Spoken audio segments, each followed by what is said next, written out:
En ese momento el censo registra una población de 13.000 y tantos, que yo he dicho que debía ser alrededor de 15.000, porque ahí no está contada la gente que vivía a los alrededores ya en Pielapopa, etc. Eso quiere decir que durante la independencia Cartagena debía tener alrededor de 20.000 habitantes. Y podemos pensar razonablemente que el número de mulatos y negros libres debía ser mayor en 1809 que en 1780. Si en 1780 teníamos una población de libres que era ya alrededor de la mitad de la población cartagenera, entonces podríamos pensar que en 1809 era más de la mitad de la población cartagenera, la población de negros y mulatos libres. No. Ahora bien, dentro de esos negros y mulatos libres, a los que yo he considerado en general sectores populares.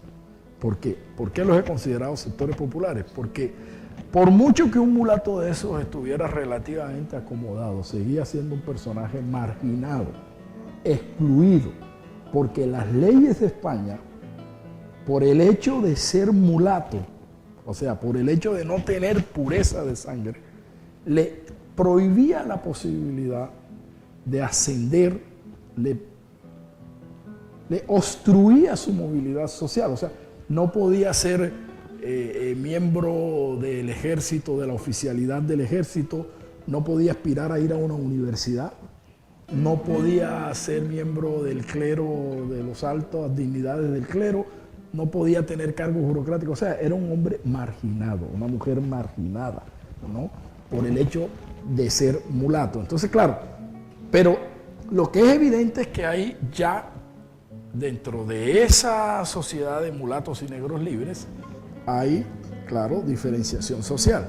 Hay mulatos más acomodados que ya viven en la calle larga, en casas de 2 pisos. El mismo Pedro Romero debía ser ya un maestro de obras con algún tipo de educación, con algún tipo de comodidades, de bienestar. Y esa gente estaba leyendo. Esa gente estaba leyendo los periódicos que llegaban a la ciudad, estaban asistiendo a las reuniones, estaban enterándose de lo que estaba pasando en el mundo.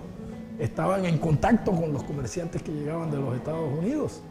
¿Me entiendes? Aquí venían de Baltimore permanente. Juan de Dios Amador comerciaba a principios del siglo XIX básicamente con los Estados Unidos. Juan de Dios Amador tenía montado todo un negocio que además, entre otras cosas, lo insinúo en mi libro, son ellos los que precipitan la crisis porque ellos quieren traer la harina que viene de Baltimore, no de ninguna otra parte. Y entonces los cachacos les impiden que traigan la harina. Es que la ciudad tiene una composición curiosa en materia alimentaria. La harina de trigo era consumida básicamente por los patricios, por los blancos, por la gente educada, por la gente que tenía comodidades. El pueblo no consumía harina de trigo, consumía maíz. Y hay evidencias de que prácticamente desde 1808 hay una crisis alimentaria y hay una insistencia de parte del ayuntamiento para que se importe harina porque no hay suficiente maíz para que la gente se alimente. Incluso hay una correspondencia de José Ignacio de Pombo y de otros miembros del Consulado de Comercio donde le dicen al virrey, le dice, mire, si ustedes siguen negando la importación de harina, ustedes no se imaginan lo que van a provocar aquí en Cartagena. O sea, prácticamente les dice, va a haber un levantamiento popular, porque la gente no tiene de qué comer, ¿no?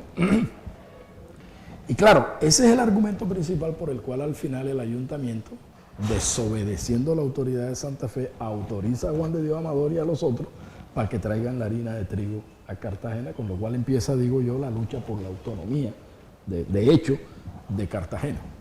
Aquí se está siguiendo la discusión, porque el Argos además está publicando lo que está sucediendo en la Corte de Cádiz. Y resulta que en la Corte de Cádiz, en septiembre de 1811, la Corte aprueba los artículos de la que será llamada Constitución del 12, mediante la cual se establece la ciudadanía española. Y en esos artículos que establecen quiénes son ciudadanos españoles, porque lo que se establece es que se considerarán ciudadanos solamente aquellos que hayan nacido en España o hayan nacido en territorio americano, ¿verdad?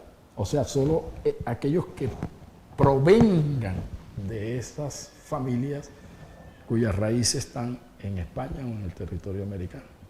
Lo que pasa es que la historia tiende a contarse, y eso es un problema grave, es decir, la historia tradicional habla de historia política, pero no entiende que la historia política tiene siempre como eje la lucha por el poder, ¿no?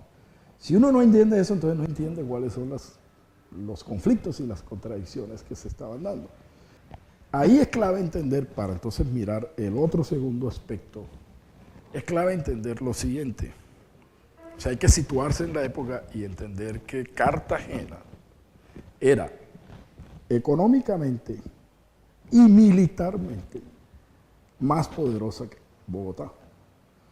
Estamos hablando en una época en la que si tú coges el presupuesto anual de gastos de Cartagena, es casi el doble de lo que se gastaba Santa Fe de Bogotá, que era la capital, y en donde estaba incluso el virreinato. Y estoy hablando de todavía en 1809.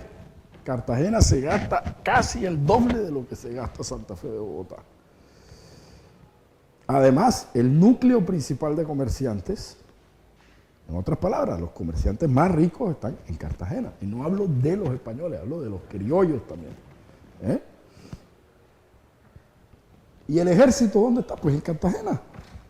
¿Por qué Góngora, por qué el arzobispo virrey Góngora en 1781 tiene que montar el engaño de las capitulaciones de Zipaquirá y no sé qué, para esperar que llegue el regimiento de Cartagena, que es el que finalmente va a aplastar la revolución de los comuneros? Porque no hay ejército en Bogotá. Entonces, claro, Cartagena podía perfectamente reclamar su autonomía y de hecho declararse como se declaró, república independiente, que es otra cosa que la gente olvida, que Cartagena era un puerto internacional, era un centro intenso de intercambios, pero no solo de intercambios de comercio, porque de productos, porque es que la gente no entiende que cuando tú estás en un centro intenso de intercambio, no solo circula la ropa y el jamón y la harina, sino las ideas, los periódicos, los libros.